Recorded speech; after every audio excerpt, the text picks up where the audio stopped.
Hey everyone, and welcome to This Explainer. Today, we are going to unpack the technical, psychological, and market driven reasons behind one of the absolute fiercest consumer loyalties in the world. We're talking about the battle between Apple and Android. And to really make sense of all the data and the history here, we're going to filter this rivalry through a very specific real world analogy. It's essentially a tale of two tech cities. Okay, let's dive right into this. I want you to think about your own smartphone right now. Why is it so incredibly hard to switch sides? Like, if you're an Apple user, the thought of moving to Android might feel completely overwhelming, right? And if you're an Android user, switching over to Apple might feel incredibly restrictive. We become so deeply entrenched in our chosen devices. But why is that? What's actually driving that friction? Well, it's not just about the glass and metal in our pockets, it's about the entirely different worlds those devices represent. So let's look at the great smartphone divide. Now, both of these platforms basically offer the exact same utility, but they represent entirely different philosophies. Think of Apple as this highly curated, all-inclusive luxury resort. Android, on the other hand, is like a vibrant, bustling, open metropolis. When you choose a smartphone, you aren't just buying hardware. You are choosing an environment to live your digital life in. The Apple experience is heavily managed, designed so you literally never have to worry about the details. But Android? That's a city where you have the absolute freedom to build your own experience exactly the way you want it. Let's start by looking at Apple, the all-inclusive resort. Let's mentally walk through the front doors of this resort.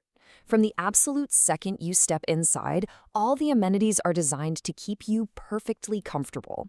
The research shows us that one of the absolute biggest reasons people prefer Apple is this tightly connected ecosystem. Your iPhone, your MacBook, iPad, Apple Watch, they all act like a seamlessly unified property. Features like AirDrop, iMessage, FaceTime, and iCloud, those are basically your resort concierge services. They let you effortlessly move files or answer a phone call right on your laptop and sync your data across every device with almost zero setup. It is incredibly convenient, and the magic of it all just working together creates an experience that is incredibly sticky. Honestly, once you check in and get used to this level of service, it becomes very, very difficult to pack your bags and leave. Now, what's really interesting about this slide is how they actually pull that off. Behind the scenes, it's all about software optimization.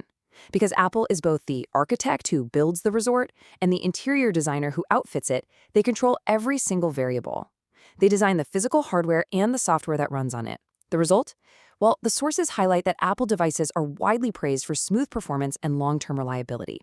This means even older iPhones usually receive software updates for years, keeping them fully functional much longer than many Android competitors. For you, the consumer, this gives a huge boost of confidence. You know your expensive device isn't going to turn into an outdated brick anytime soon. And of course, the physical look and feel of the resort matters immensely. Apple's design and build quality are massive factors in its popularity. These products are famously associated with premium materials, clean aesthetics, and highly minimalist, user-friendly interfaces. For a lot of consumers, Apple products simply feel more polished. They're super intuitive to navigate compared to the incredibly wide and, let's face it, sometimes chaotic variety of devices on the broader market. Which brings us to another key area, the premium VIP vault. Because at all-inclusive resort isn't just about comfort, it's about exclusivity and safety. Think of Apple's security features as the bouncers and velvet ropes of the resort.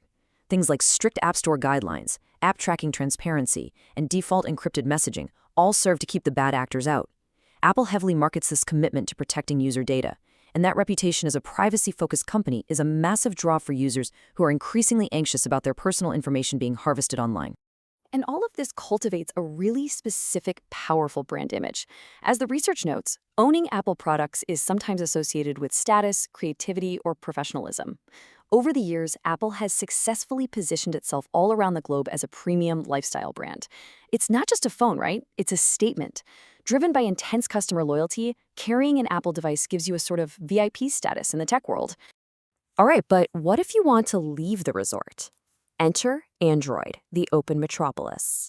Let's move to the next point and see how this builds out, because stepping outside those resort gates and entering the city of Android offers tremendous advantages for a totally different mindset. First up, customization. In the city, you have the absolute freedom to change how your phone operates. You aren't stuck with the resort's decor. Second, price options. These range from budget-friendly motels to luxury penthouses, so there's something for literally any financial reality. Third is storage. A lot of Android models still offer expandable storage, meaning you can just pop in an SD card if you need more room. And finally, hardware variety. You aren't limited to just one manufacturer. You can pick from brilliant devices made by Samsung, Xiaomi, OnePlus, and tons of others. So if Apple is the resort where everything is decided for you, Android is the city where you can build your own house, choose any restaurant that fits your budget, and pick the exact neighborhood you want to live in. It's all about that freedom and flexibility. So let's wrap this up by talking about choosing your tech landscape. So the crucial point is, how do we as consumers actually make this decision when both options have such incredibly different strengths? Well, it rarely comes down to just processing speed or megapixels. It really comes down to personal preference and deciding what kind of traveler you are. People who lean toward Apple want that curated, seamless resort experience. They really value simplicity, ecosystem integration, long-term support, and premium branding. On the flip side, those who prefer Android value the freedom, the affordability, and the total customization of the metropolis. And honestly, both platforms are incredible, and both are constantly pushing each other to give us better technology every single year. Which leaves us with a final, pretty provocative thought about your own smartphone habits. Are you looking for a guided tour, or do you want to draw the map yourself? The next time you pick up your phone, take a second to think about the tech landscape you've chosen and why you chose it.